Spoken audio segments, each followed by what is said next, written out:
That's my shit, my shit, my shit. That's my shit. That's my shit, my shit, my shit. That's my shit. That's my shit, my shit, my shit. That's my shit.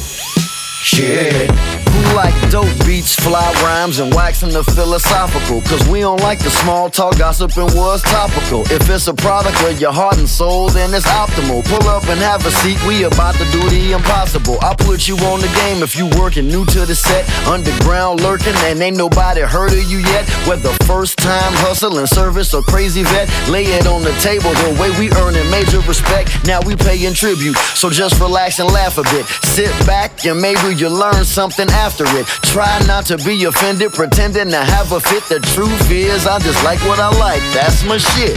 That's my shit, my shit, my shit. That's my shit. That's my shit, my shit, my shit. That's my shit. That's my shit, my shit, my shit. That's my shit. Shit. This right here, that's my shit. Hey everybody, I'm Jay. Welcome to That's My Shit. And it's when I talk to some of my favorite artists, rappers, bandmates, members, people that were involved in projects that I admired and loved very much. And today is a special one, all the way from Brooklyn, New York, from the 212 to the 718, now currently the 347. Joel Johnson, aka Special J of the two Skinnee J's, is joining us today, and I couldn't be more excited for this. So, just a moment, he'll be joining us, and we're gonna chop it up. So, stay tuned. Hey, I see you. What's up? Oh, just sitting around on my 40th birthday. Happy birthday. I just want to say thanks for coming and sitting down with me. I've been a fan of you and the Jays since probably 97, so this is quite a treat for me. Oh, nice. Yeah, well, treat for me too. So, I guess I wanted to talk to you about I noticed the two Skinny Jays Facebook page is active. You guys have some merch that you're dropping here and there, and does that mean the band may come back again for another reunion show or anything of that Well, nature? yeah, so it's been a year of nostalgia. So Andy Action has been, putting back together a whole bunch of the archives. So he's been working on just collecting all the photos, all the recordings. And so we're releasing a whole bunch of archival material. Which will be done. I don't know. It's just happening, every month or so. He's actually probably the best person to talk about it because he knows the real schedule. And we're toying around with some new material. I don't know, what, there's no like, particular schedule. We're all working and just having some fun with it. So see where it goes. So there is new music to be dropped. But well, I mean, that's really that's stuff we're working on. I'm not, we're right now we're just toying around with stuff and having fun. So hopefully it'll come into something, listenable in the next 6 months to a year, depending on how much yeah, I mean, it's weird because we're all, across the world now. So, we're so used to recording, in a studio environment where we're collaborating on music like in real time. And so now people are dropping their, particularly their lines and then our lines. So it's going back and forth and but it's been a fun process so far. So Well, the key word I'm picking up on is fun. So yeah, if you guys are exactly. having fun, I'm faithful that I'll get to hear it. Yeah, So, yeah, I think yeah. so. Yeah, I'm cautiously optimistic, or yeah. I mean, we've had, we have probably like 60 kind of archived songs that we never finished. So we'll see how many we crank out. and we have some new stuff that we're also working on. So, but no promises, that we're like Sade. I think Sade said that she was going to release an album about 10 years ago. So I think we're kind of on the same timeline. We'll see. Right on. Yeah, so I haven't been keeping up with your guys' individual activities and obviously Sexy Karate was Christ, what, 17, 18 years ago at this point? Yeah. Yeah, so East. I was actually unaware of when you formerly broke up and the fact that you had gotten back together multiple times since Hmm. then. So it's I was happy to see that it was not the end of the Jays, so to speak. Um, Yeah, and yeah. So the other thing we're doing, or Andy's been doing, is he put together a YouTube channel with a lot of, archival concert footage, and some, we have our studio produced video, and then a whole bunch of other kind of, self-produced videos. And yeah, so that stuff's coming together as well. So there's going to be a whole bunch of content that hasn't been there or easy to get to. We have stacks of VHS tapes nice. that we're going through, slowly and trying to get recalibrated for easy viewing. Yeah, it's been a labor of love. And then we are um, uh, pressing vinyl versions, probably of all the albums. So we already repressed um, Return of the New and Improved and Sing Earth Boy Sing.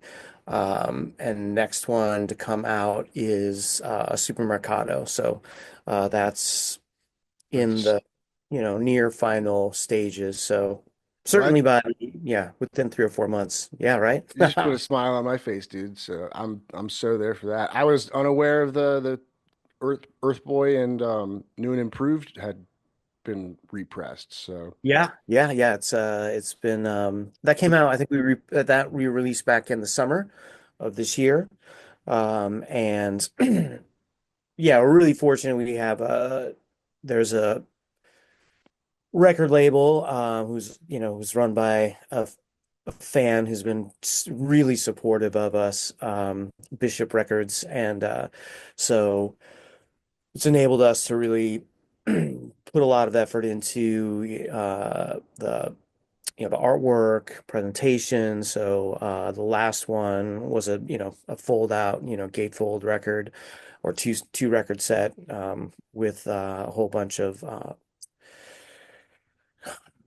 B-sides and other material that we had from that time that we didn't release on those two CDs. So okay, okay. yeah. Did those sell out?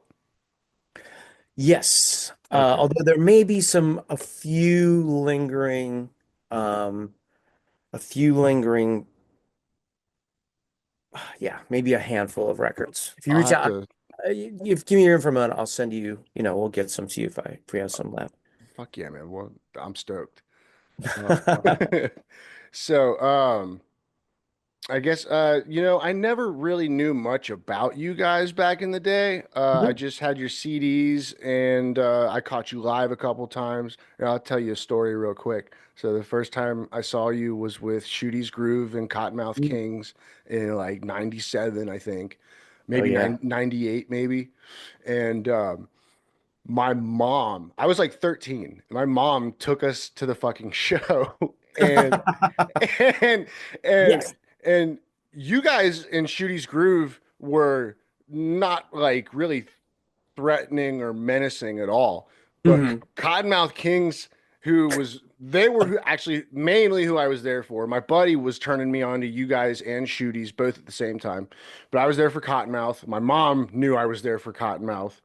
And Saint comes out on stage with a girl with no shirt, no bra, and is just like groping her the entire first set.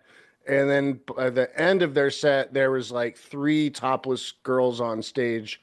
Uh, and the next day, my mother took me to church. Of course you did. And that Uh, that was my first real experience with two Skinny J's, but you guys never had anything of that sort of vibe. You guys were so wholesome and when I look over the lyrics and your subject matter and the topics you guys discussed, uh, it was nerdy, it was safe, it was you uh, Yeah. Yeah, we were a whole bunch of, we were nerdy kids who, loved to play with words and just having a good time, super positive, trying to really be there for uh yeah, that kind of group of people who were, looking for an outlet and didn't have you know, really a lot of music that was really pointed towards that niche. And so yeah, we were very fortunate. We were all of us had grown up really watching, Fishbone was a huge influence on us. And those really kind of early hip hop. And then some of us were old rock and roll kids, like classic rock. Some of us were punk, more into punk or new wave. And so, um, when we got together, which was right around, it was around 92. Up until that point, I think De La Soul was probably the first record that had samples that weren't, it's like, Parliament Funkadelic. So it's really kind of, what we were kind of trying to fill the space with was music that we thought that would also be, sound really good over beats, but that was not, in the funk genre. So our earliest, some of our earliest songs, we, you know, sampled Billy Squire. We were sampling, we were kind of like reworking some Joy Division songs. We were putting, uh, you know, the Clash and the Cults and things like that, kind of bringing those elements into, I hate to call it hip hop because I think, actual hip hop heads would probably, uh, you know, not agree, but we were definitely, combining all those elements. We were in New York City, so, and, Shooty's Groove was more on the metal side, like heavy, just straight guitar, hard rock. We were good friends with them. In fact, Eddie Eyeball and Lance also play with the two rhymers on their current project, Bronx Slang. So they've been working with those two guys for a few years now. Yeah, so we were just trying to experiment with different things, and then as we started, more writing more and more of our own music, we tried to grab from a lot of different influences and um, yeah, experiment and have fun and really find a place where people could be joyful and exuberant. And but we were friends with all those guys. It's funny. We have a funny story about talking about the Cottonmouth Kings, and it was not with She's Groove. It was with Cottonmouth Kings, and I'm trying to remember who else it was. Needless to say, so we were on tour with them, and uh, we had been an ongoing like battle with Cottonmouth Kings. It's just fun of just pranking each other. And so I think we had put shaving cream in their bus where their instruments are stored. Weren't damaging the instruments, but they had to put their hands in it. And uh, when we finished our set and we're heading back to the hotel, which is probably like a 3-4 minute walk across this field, um, all of a sudden, out of nowhere, come these monstrous assailants. In it's dark at the time, and they just destroyed us with ketchup, mustard, and mayonnaise. We were covered from head to toe in eggs, and we were always made joking that we were like the Goonies and they were like the Razor's Edge kids. Like we were no match at that point. We're like, okay, Uncle, we give up. We know you're better than this. You're always going to take the next one step higher, and we as high as we can go. So, but yeah, so they won the beef with that one. oh yeah, they were definitely we were You were done after that. hands up. We're like, Oh man. by the white flag. That's good stuff, man. I was a big fan of Cottonmouth for a long time. Oh yeah. And yeah, I think they're still going. I think that they D-Loc is still doing stuff. It's like right. him with like a whole new band, and I think there's guitar, bass, drums, keys, but Yeah. I haven't dove down the rabbit hole, but yeah, they were you guys, Shooty's Groove, 311, and Cottonmouth were essentially this white boy's first love of hip hop for real. Um, like Snoop was big. Tupac obviously was huge, but I wasn't really into Tupac around the time he Uh-huh. died. But you guys, and your little crew, it was what brought me to love hip hop. And so now that I'm older and I've really dove down the hip hop rabbit hole, I'm curious what the scene was like for you guys. And I guess early on, were you aware of, well, I guess I don't know when Shooty's Groove became first active, but like there weren't a lot of bands doing rock and rap. Obviously, Mhm. Rage was starting to blow up around 91, 92, which was right, you said when you guys formed. Hmm. Like, was it hard to get gigs as a rap rock act? Was it hard to get noticed? Did it, uh, Yeah. Um, we were super fortunate. It's success is always, right time, right place, right thing. You don't necessarily have to be good, and you can be amazing and be at the wrong place at the wrong time. It doesn't, it's really all those things have to come together. And so we were just really fortunate that we were doing something that was attractive to people at that moment in history. So we got very quickly we were playing the kind of main circuit in the club circuit in New York City, and so we were friendly with Shooty's Groove early on in both of our careers, and but at the same time, 24/7 Spies was playing around the city, and there are a handful of other um, other live rap bands that were playing.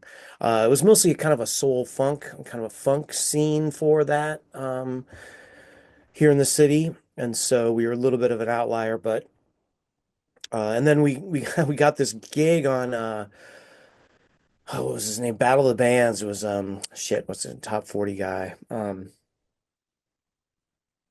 any event, we got it on this TV show in I want to say 93, something like that, maybe 94.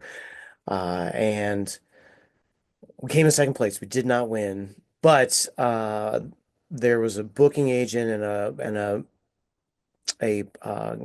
whatever you go promoter down in Virginia Beach who saw the show and then booked us, and then right away we became part of that kind of East Coast. There's an East Coast club live circuit that was really active at the time, and so we got plugged into that pretty quickly and.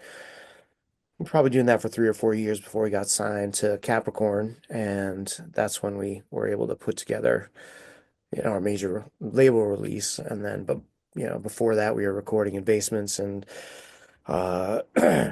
people's apartments and all that stuff. So yeah, like did you guys have a van or a bus or anything that you owned, or was it, how did you tour around in the early days? oh yeah, so fairly early on, we bought a green short bus. We called it, it was a Head Start bus, which we called the Big Green Bus, and we had that and used it as our, if not primary, but like sometimes, we would rent an RV, but or be on a bus. But it was a major part of our transportation until 2000. It literally died on January 1st, 2000. Yeah, January 1st, 2000. It was not Y2K compliant. Probably the only thing that wasn't. And is that the subject of Get in the Van? Was that Yeah, yeah, that was yeah, it was an ode to our old transport, but also just we were doing like something close to 200 shows a year for a while, so we were serious road dogs. We really got to know each other's the ins and outs of each other's yeah smells and sounds and noises and wow. Yeah.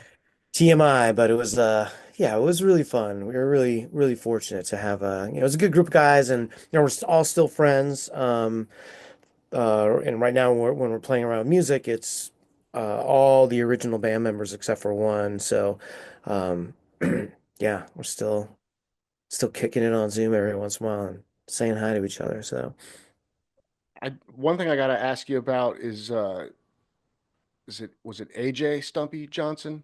yeah. Okay, so like for you guys, like he was like your Pakalika. Yeah, And the dude exactly. he just stood there and like chain smoked, right? Was it Hmm. if the venue let him smoke, he was smoking cigarettes on stage like the whole time, and then smack that ass stump for the encore, I believe. But so it was he like just one of your homies, or was that legit your manager?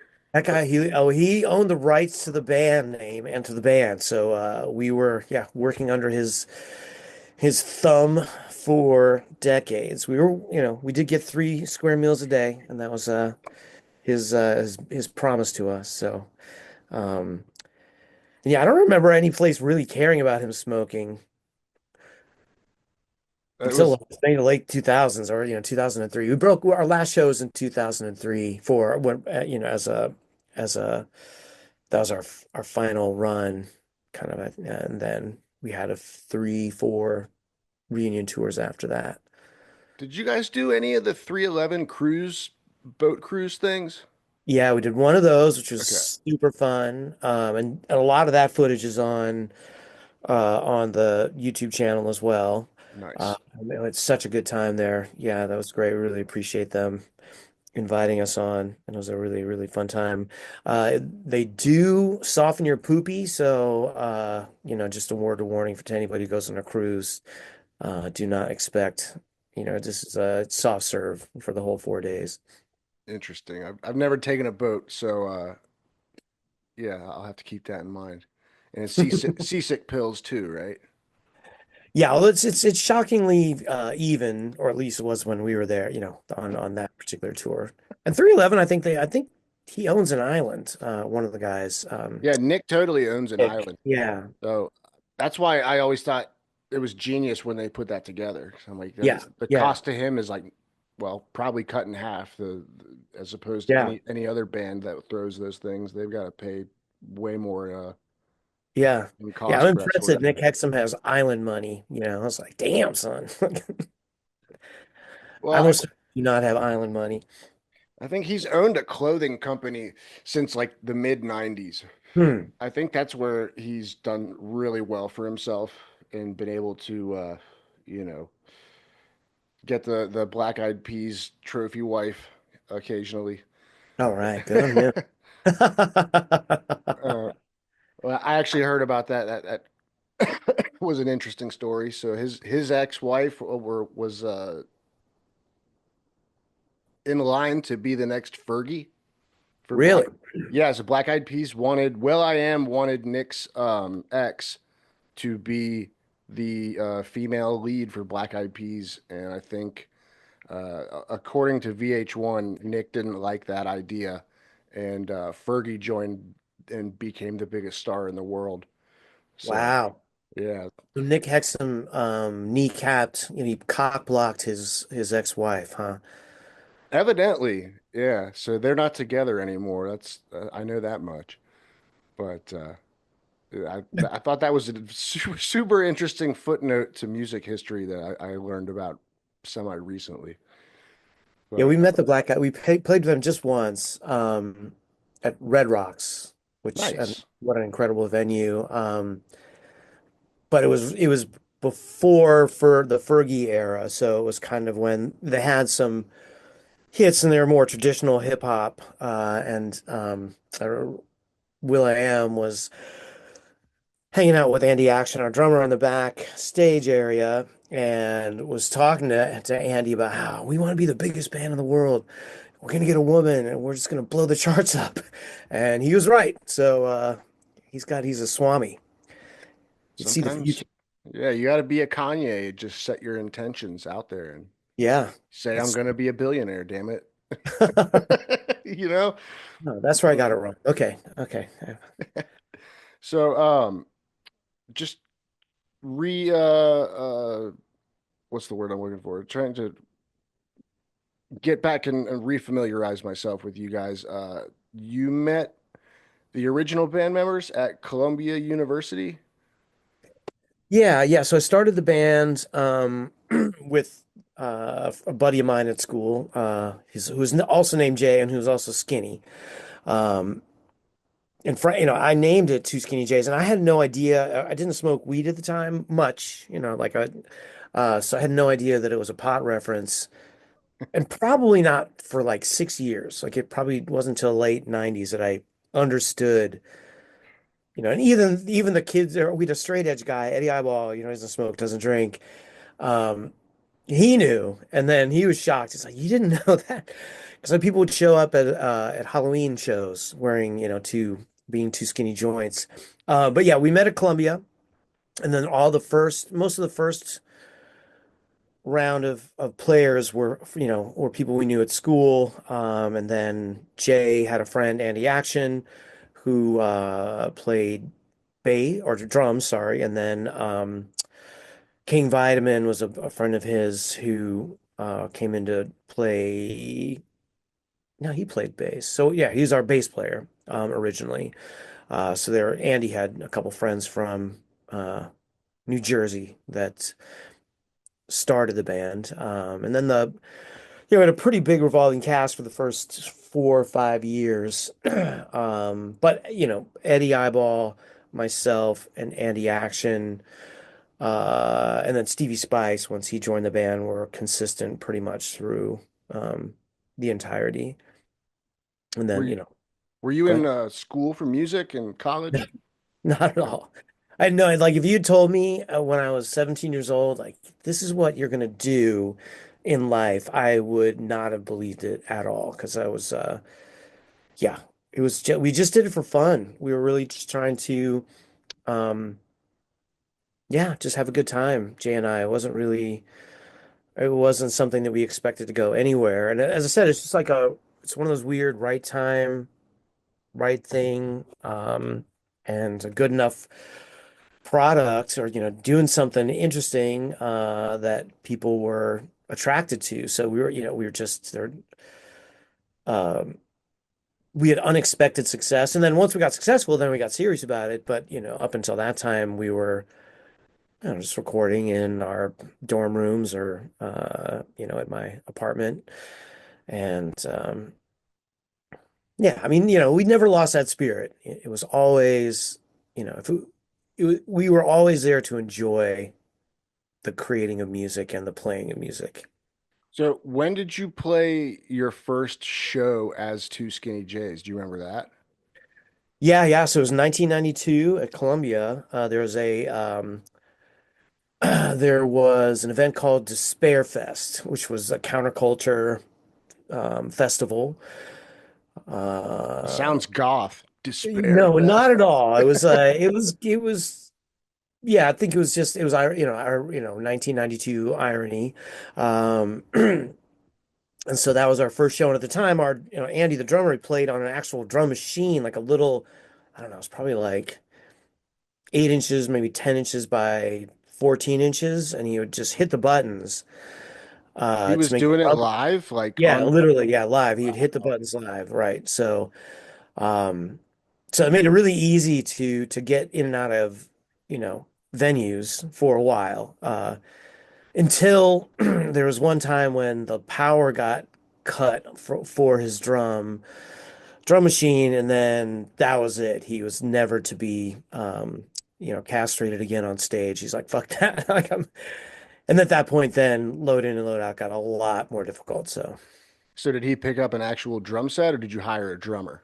I, no, no, no. He was a drummer. okay. He had just for simplicity's sake and to try something different, we were started playing just the drum machine. So Okay.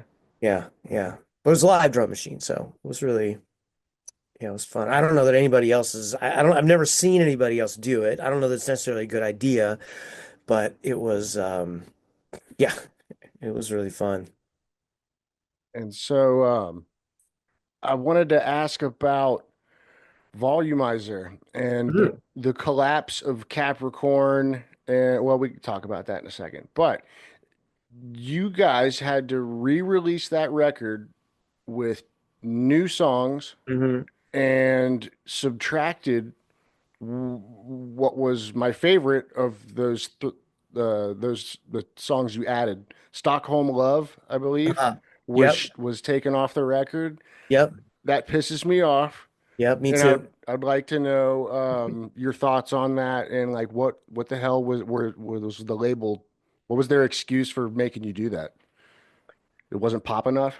Yeah. So what ended up happening is classic record label um, BS. So Capricorn, the owner had basically spent all of his money or all the money that the label had on cocaine and prostitutes. He did not invite us to share in any of these escapades. So that was really what we were the most upset about. You know, I was like, "Hey, if you're gonna burn it down, at least let us go into the fire with you for a little while." Right. Um, so we had cut the whole record and we're ready to go, and we're really proud of it. I think that the original track list, was really, we were really conscientious about how each of those songs worked together and the order that they worked together. 'Cause back then, people really don't often, it's not that they never do, but they don't often anymore make a album that's, really thoughtfully arranged to set a story and a mood over the course of 30 to 40 minutes. It's really more based on the single, and which is great. I don't have anything against it. It's just that form isn't you don't see it that often anymore. And so we're really proud of what we had done, and how we had constructed that album. um and I think that what had happened is they had teased Stockholm Love to radio stations, and it wasn't getting a ton of action. So when the label got purchased, um, we then the new owners wanted us to go back in and track some new songs. So we had a couple of other songs that we had written, and then they got slotted into the album. In retrospect, I wish we could have just released Volumizer as it stood and then tracked a new record. I think it would have been, um, I think both of them would have stood on their own better than, because I think that the second version, I like a lot of the new songs, but it wasn't necessarily yeah, it didn't really, the story wasn't told anymore. It was really interrupted. So, Yeah. uh, now the good news is that we also plan to re-release Volumizer on vinyl, probably in 2026, I would say. And then we're gonna have, the OG track list? we'll do both. We'll do both versions, and I think that the original version is also, I think, on Bandcamp. Okay. Not 100% sure, but it is. If not, it's on YouTube. It's definitely somewhere to be grabbed. Yeah, I know. I think Supermercado, Volumizer, and Sexy Karate are on Spotify, but I think that's it for. I Yeah, haven't well, Sexy Karate, I don't think is on there anymore. really. It was on there, and we're not sure why it got taken down. I think one thing we didn't put it up, so we're not sure who gave it to Apple Music and to Spotify. So I'm not sure if they were bummed out that the person whoever had posted it was getting the 3 or 4 cents a year Right. checks, or if they were, yeah, there might have been maybe some copyright issues that we were trying, that maybe we had not covered on that album because we self-produced it, but that maybe we did that. I don't remember. So yeah, you got Volumizer and Supermercado on Spotify. Yep. Uh, It is the obviously the second version of Volumizer. But Yep. Barbecue is on here on a movie soundtrack, Oh, right, Boys right. and Girls. Boys and Girls. Yep. They've And got two songs in movies. In fact, I've made more money from those two songs in movies than from any album sales, but that is amounts to about $100 a year in royalties. So it's really you quite know, lucrative. I've been saying this for a few years now, and it's sad that movie soundtracks don't exist anymore. Mm, Because it has to be because of licensing fees and the money and everything. Because they movie soundtracks used to be a fucking event all on its own, separate from the movie. You yeah. know, so many big ones I can think of off the top of my head. Like Spawn was a huge deal, and Oh, yeah, right. I know what you did last summer. Like Uh-huh. those were huge.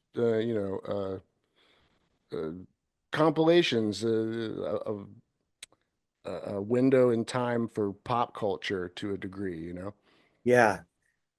Yeah, well, I think the things always come in waves. So, I would expect it to at some point kind of return there because nostalgia and revisiting forms is always something that it happens, and we'll just have to wait for the right time, right movie, right guy with picking the songs. Yeah, that's true. Video games are getting good song remixes these days, Oh I've yeah. noticed. Oh yeah. But Yeah, hopefully none of those. Well, we'll see those studios are struggling too though, so we'll see what happens with them. Maybe it's all going to go, down the dark web. shit. The other So, thing that's crazy is that we've been seeing, so there's some guy did an AI version of um Stockholm Love actually, wow. where I think the first verse is the song, and then there's a second verse and chorus and outro that are all AI generated. And so it's got new melodies, it's like slightly different instrumentation. Um, and I'm super psyched that somebody actually went to the trouble of doing it. And it's fascinating. Then some other person just stripped out all of the vocals for Riot Nerds, so it's now available online as a karaoke song. Wow. So now that we know that that's so easy to do, we'll probably strip everything down and um, pop it up there on YouTube for Two Skinny J's karaoke night. That's an interesting concept. So, do you guys not have copies of the masters where you could just pull the vocal stems out? Yeah, no, we are our corporate overlords are hiding them in a deep dark dungeon somewhere, uh, hoarding their tens of dollars that our masters are worth. It's really.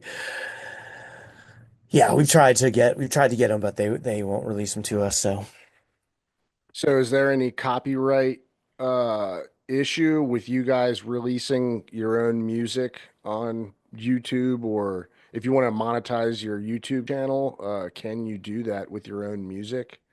that's a good question. I guess we'll find out. We're certainly, we don't really care about.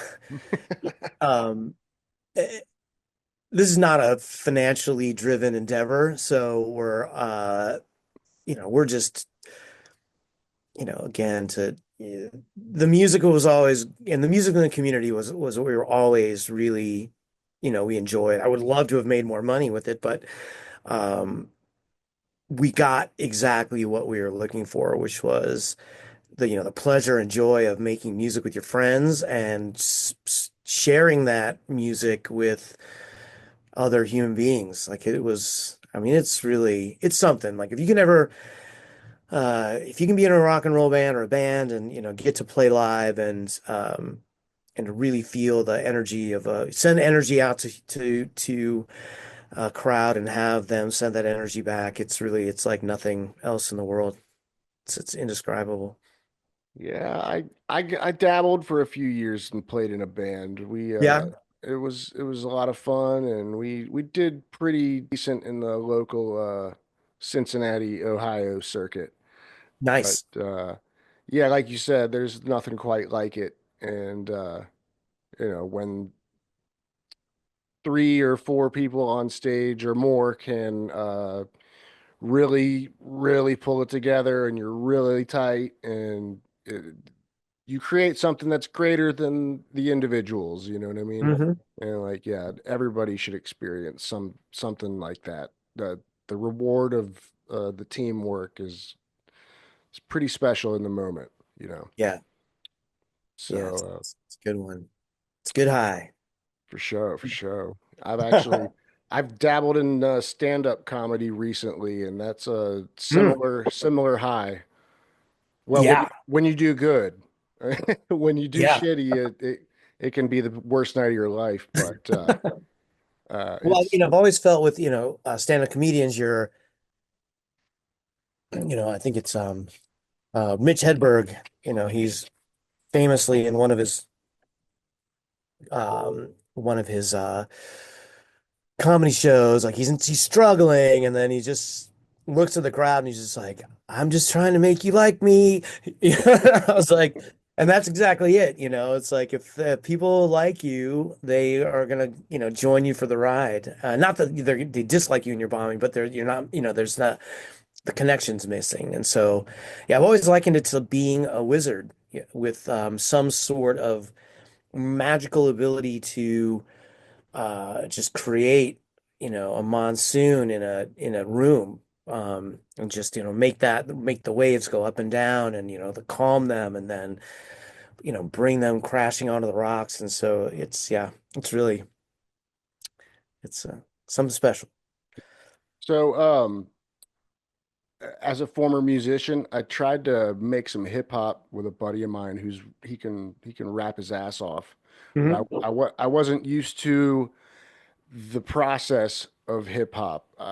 Being in a band, we went with all the music is written. I'd write my lyrics over here. Everything was pretty much in my head, ready to go when we went to band practice, and then everybody learned the stuff. Or if Matt wrote a song, he would come to the band practice with it. Uh, Trying to make beats with a rapper who's writing on the spot was kind of taxing for me, and it didn't quite work out.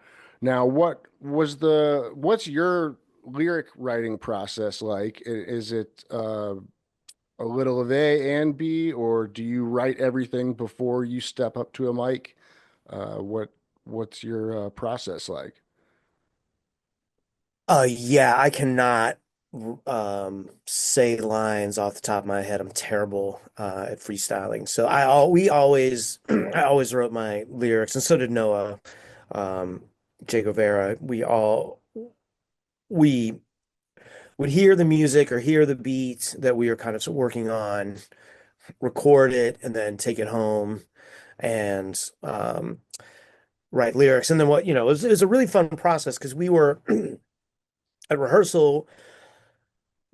Somebody would just start playing a riff, and then another person would start playing a riff, and then if, somebody would be like, hey, no, let's, try this instead, and it was really collaborative, trying to get, and so, slotting, oh, let's switch this part with this part, or, let's put in a bridge here, and let's move that bridge to the back, or, so we did a lot of arrangement together.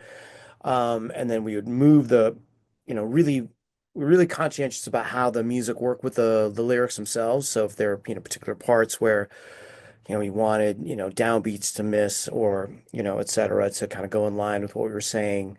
Um, and then, related to writing lyrics, Jay Guevara and we were super, like, we weren't super competitive people, but we made each other better. So it was pretty common that one of us would kind of like start, or either finish their, 8 to 16 bars, and then the other person would kind of come and do, have their stuff ready. But then we would, see that, like, oh well, like this part of that guy's, his verse is stronger than this part of my verse. And I'm going to go back to that part of my verse and make it as strong as his strongest. And then, so there would just be this kind of ratcheting up of the lyrics until we were at a final product where we were just really happy with how it was. But so we spent a lot of time writing lyrics. Jay Guevara is much more like he writes, tends to write faster than I do. I have to be. That's part of the reason we haven't written music in so long. It's very difficult for me to have a full-time job and have the mental space to because I need to be focused on it for, days on end to kind of like crystallize it in my head. So, um, but now that, I'm gonna semi-retire, so I should have some more time and free space in my mind. So, yeah, we'll see where it goes.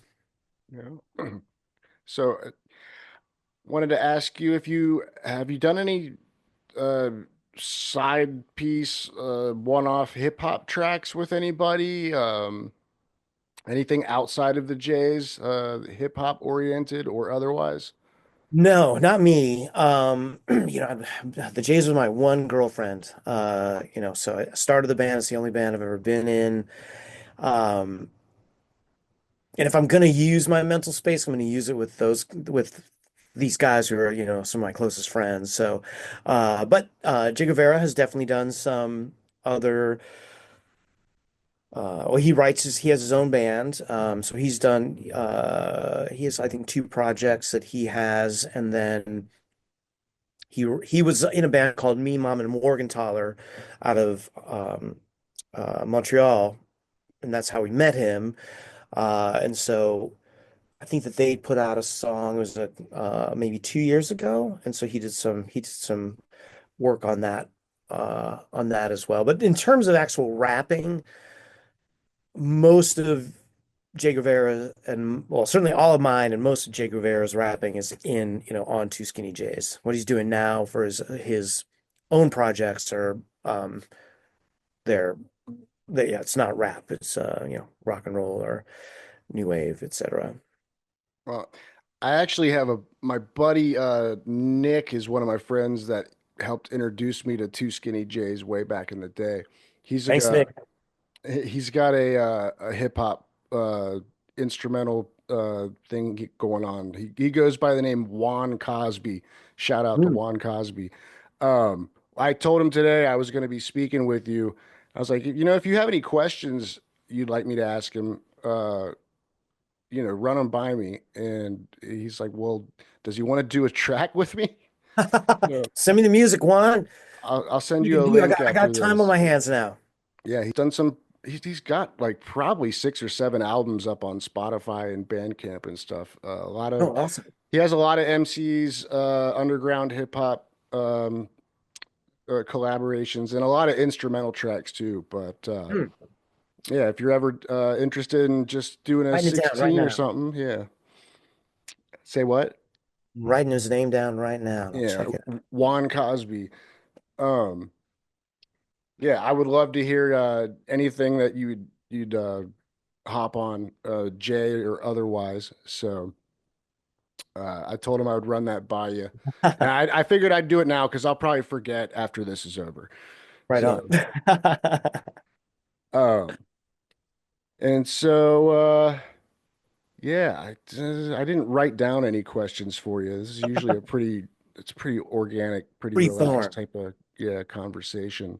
Um, so you think there may be a little bit of touring on the horizon, potentially? We're not sure. We're in for us to tour, it's a pretty big lift because so Noah's in Barcelona. Oh, wow. And assuming things go, hoping they go, I'll be moving to Thailand. So we won't be physically near each other. And it takes us about 2 to 3 weeks of, full-time preparation to get ready to do a tour. So, um, I'm not saying no, but and we're also, man, we're getting old, so it's not like I can jump up and down for an hour and a Yeah. half more.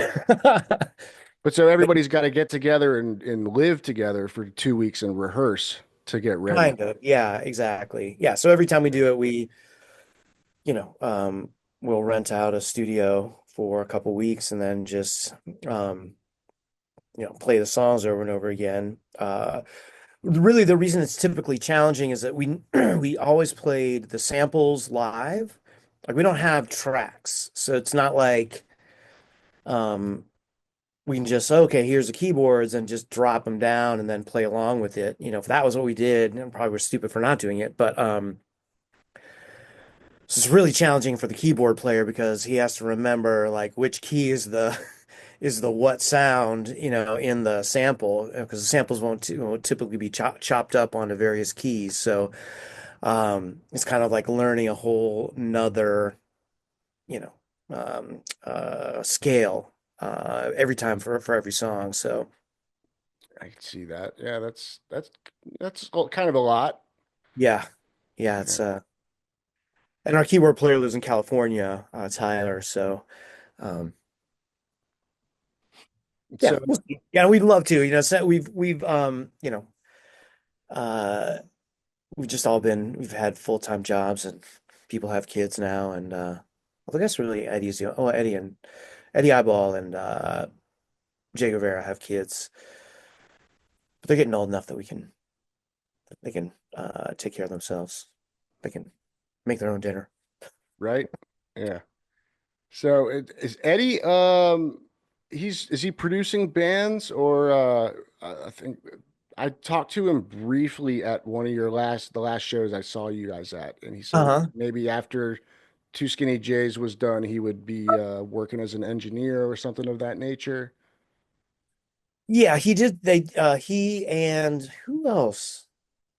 It was Eddie and maybe Lance produced a couple of records shortly after, we disbanded. Um, and Eddie's very active. He plays a lot. He plays in a lot of bands locally. So, um, he plays pretty consistently. He's the most consistent of by far of us in terms of continuing to engage in music. And then Lance and he and Andy work with Bronx Slang and he's a drummer, so he plays every so often, but Eddie's the one that's the most, yeah. Did you But say that go Bronx ahead. Slam is the other band? Bronx Slang. So that's the Slang.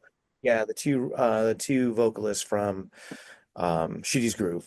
That's Yes. their Sense Live, and I can't remember the other cat's name. yeah. Yeah. Did not know that was even a thing, so I'm gonna have to Yeah. check that out. Yeah. I think their record is out. Um maybe on Bandcamp. I'm not sure exactly how they're distributing it. Yeah, I was trying to reach out to Shooties to see if I could talk to one of those guys. Oh yeah. So yeah, I'll have to find Bronx Slang Instagram and reach Right. out to him. Yeah, those two guys are super nice. Always love them. Yeah, they're really, And so really where are you staying right now? well. I'm currently so I'm in Omaha where I grew Mhm. up. Just hanging out with my mom for a little bit before I leave the country. Thailand? That's the plan. Yeah. Staying, yeah, Now, are you single, married, no married. kids? Yeah, yeah, married. My kid's 32, so Oh wow, okay. leaving him here. Right on. Yeah. You a grandpa? No, no, Yeah. he says he intends not to have children, so we'll see. Well, maybe it's Don't for the call me grandpa. best. America's going down the shitter fast, so I don't know if Yeah, I don't want to get up close. I don't know I if want I to want to see. be a grandpa, Yeah. you know, for real. Rough times. And, so well, actually, when I was reading up on you guys earlier today, so you mentioned there was an original second vocalist, the other Yep. Hmm. elusive Jay. Yeah. So that was your homie from college. Right. Yeah, exactly. Yeah. So um, yeah, he was, he and I started the band. And so the kind of the initial themes, were really, kind of our brainchild. And we were really trying just to be funny for the most part, just self-deprecating. Um, that was always remained an element throughout the rest of our career, but it was, we got, we started doing some other, kind of concepts and being a little more, I don't know, for lack of a better word, serious. Um, and then he went on to a career. He worked for Sesame Street for for quite a while. So he has worked in children's television network. Wow. Um, yeah, along with some of our other friends from college. So he's a super talented writer and all around funny dude. Now, is he on the original first couple recordings? So he's on the original cassettes. So he's on, we had one called American Heroes. We had one called Five Songs for $5. Right. And so he's on those, all the cassettes he was on. And then once we moved to CDs, that's was where Jay Guevara was on all the CDs. So Return of the New Improved being the first one. Okay. So when did J number one leave and you got Jay Guevara to come into the It's got to fold? be like 94, 95, maybe. Yeah, something like that. Shit, it's all a blur right now. Yeah. All I know is that we were all eight of us were living in an apartment together, and Jay said he wanted to move out. He's like, I'm sick of this. I want to make some real money. Yeah, because I think we were living on $20 a week in New York City. That was our spending money, which meant that we stole a lot from the local grocery store, and bought the cheapest beer we could find. Did you Yeah, guys party a lot like the Cottonmouth Kings, or were you a little we more? were, it was rock and roll, man. We were pretty naughty. Yeah. Um, we had a good time.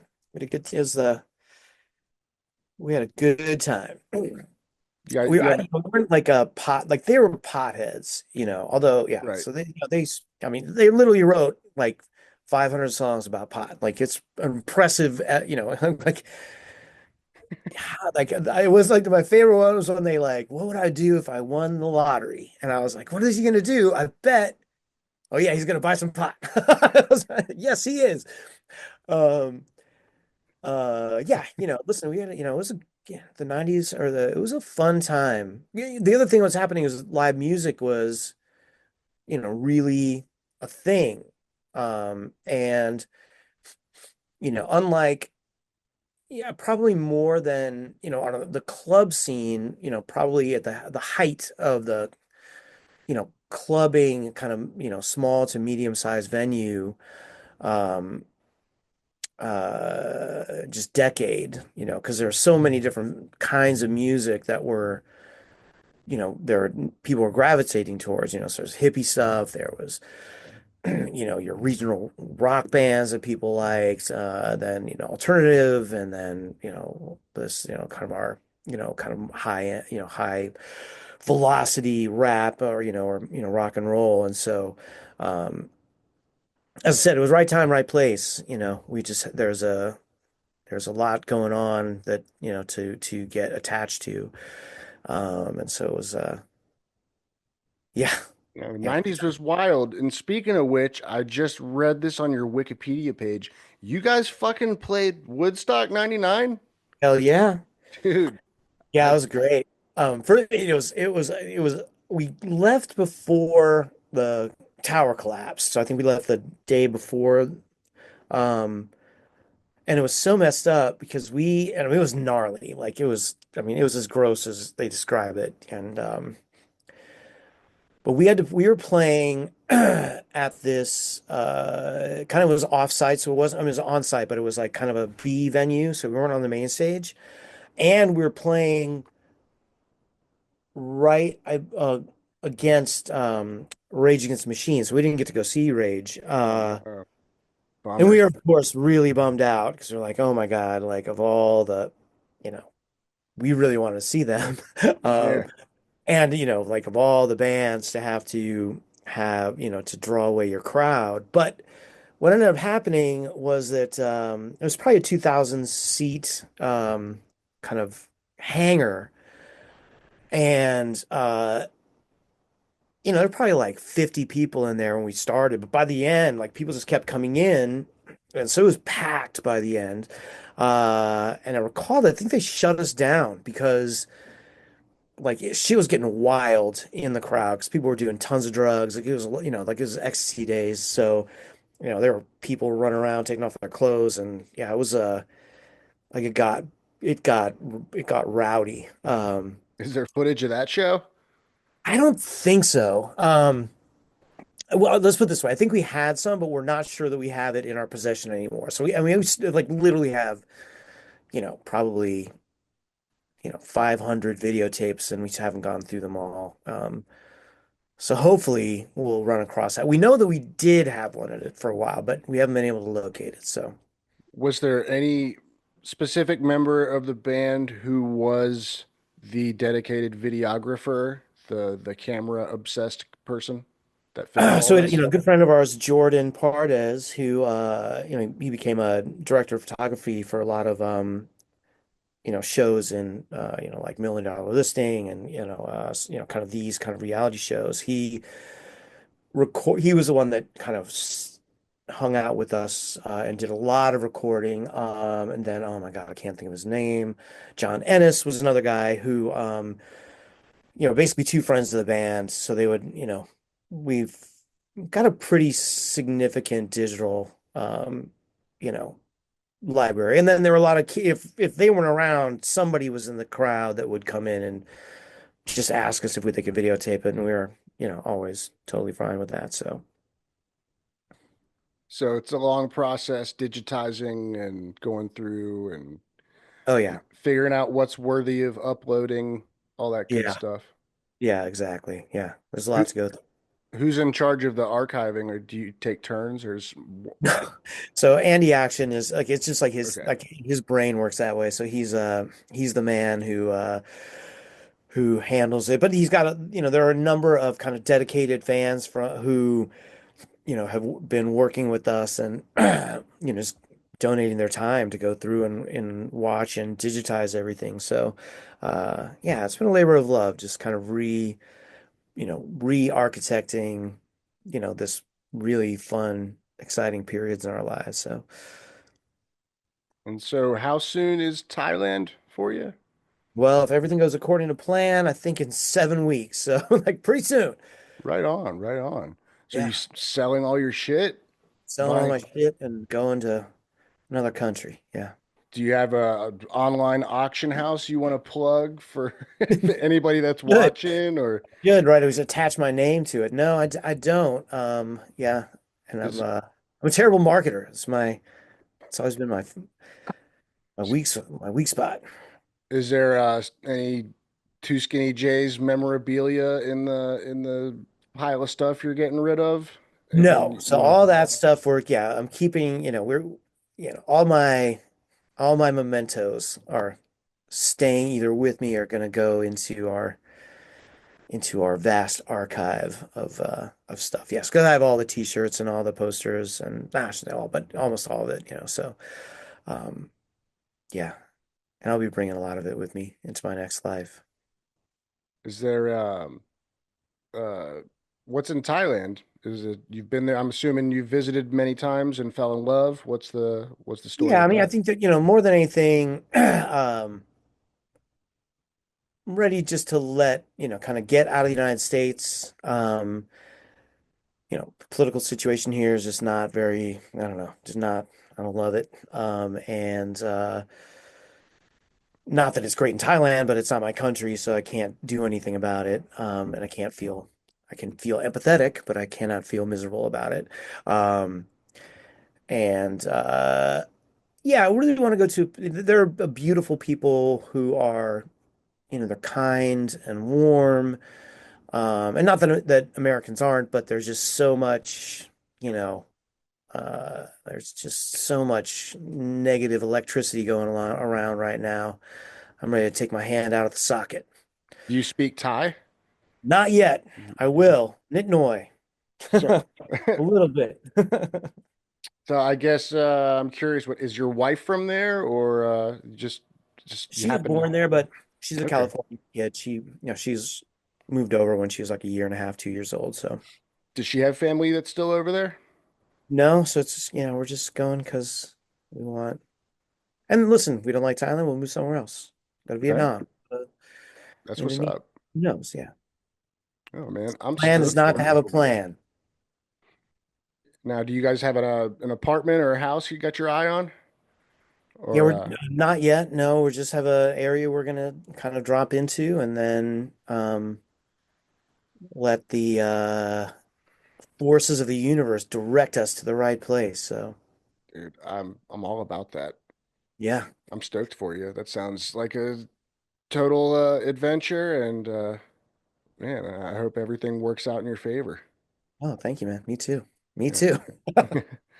So, I know we've been on about an hour. I don't want to keep you much longer, but I think I'm about out of questions for you anyway. All right, man. So, um, I'll probably reach out to you if I can't find a vinyl copy of Sing Earth Boy Sing and New and Of course, Improved. please. Yeah, And yeah. I'm looking forward to anything coming from you guys in the future. And if you're down, maybe we could do this again sometime. Yeah, man. Well, yeah, maybe when I'm on the other side. Yeah, yeah. I'll give you 7 weeks to get acclimated or There we go. however. All All right, right, my brother. friend. We'll have a great one. Yeah, you too. Thanks again for joining me, and you have yourself a wonderful evening. Likewise. All right, take care, brother. Peace. This right here, that's my shit.